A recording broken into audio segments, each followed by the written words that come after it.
A new update has arrived to GTA Online this week, which has brought about a ton of game changes, along with a ton of great discounts as well. And today on the show, we will be talking about these discounts, and I'll also be giving a review and a breakdown of some of the best purchases that you can acquire this week in GTA Online. This video is all about what to buy and also about what to avoid buying this week.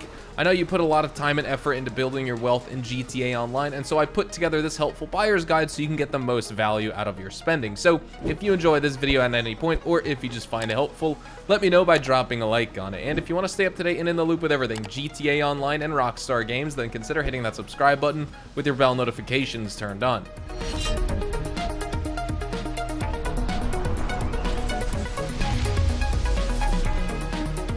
We usually start off our video with property and business discounts, and this one is basically this. It's not directly a property, it's not directly a business, but we have 35% off the Kasatka, along with all Kasatka renovations, modifications, and upgrades. Just buy this submarine if you have not already.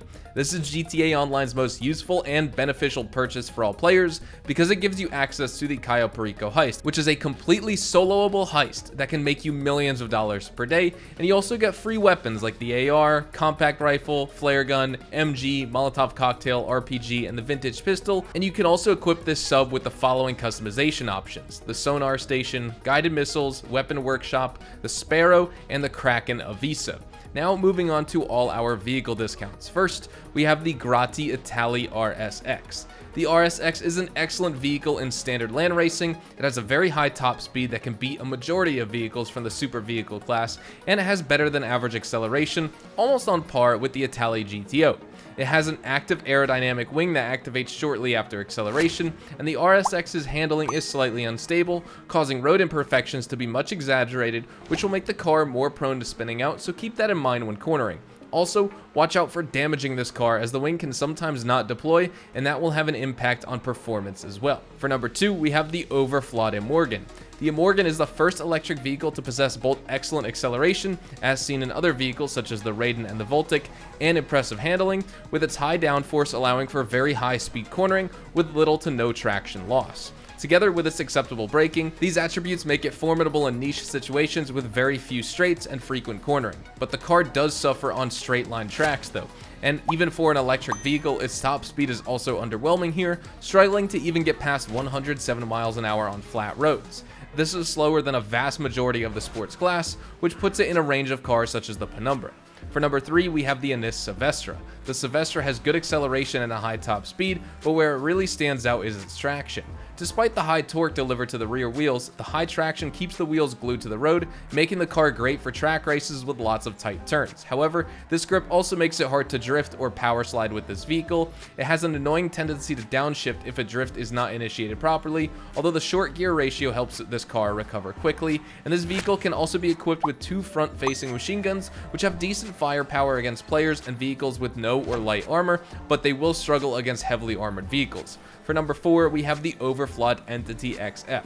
This vehicle is a timeless classic. It's an OG supercar in GTA Online, and the Entity is able to reach very high speeds, much faster than many other supercars, only having a slightly slower top speed than the Adder, and it has relatively high acceleration for its class as well, and it also has a very high traction setup due to the all-wheel drive system and excellent weight distribution of the engine with this vehicle.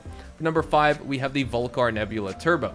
The Nebula Turbo is an underperforming car in this class, comparable with the Futo in terms of launch time and traction, but it feels much heavier and has longer stop times. The top speed is relatively average for its style as well, but given its class as a sports classics vehicle, it is somewhat lackluster giving some of the other high-end choices within this class, making its use within straight line racing in this category pretty substandard in my opinion. Traction also suffers a lot because of this vehicle's weight, and the suspension leaves a lot to be desired, which makes the car rock about and also makes it difficult to steer at higher speeds. For number 6, we have the Declassi Vamos. The Vamos is notorious for its high spinouts, often losing control at higher speeds if the player and driver doesn't maintain this vehicle carefully, and as a result, it doesn't fare very well when driving through congested traffic in the city of Los Santos. And the Vamos also has a tendency to roll over on its side when executing a tight handbrake turn at high speeds as well, overall, I just wouldn't rely on this muscle car too much in GTA.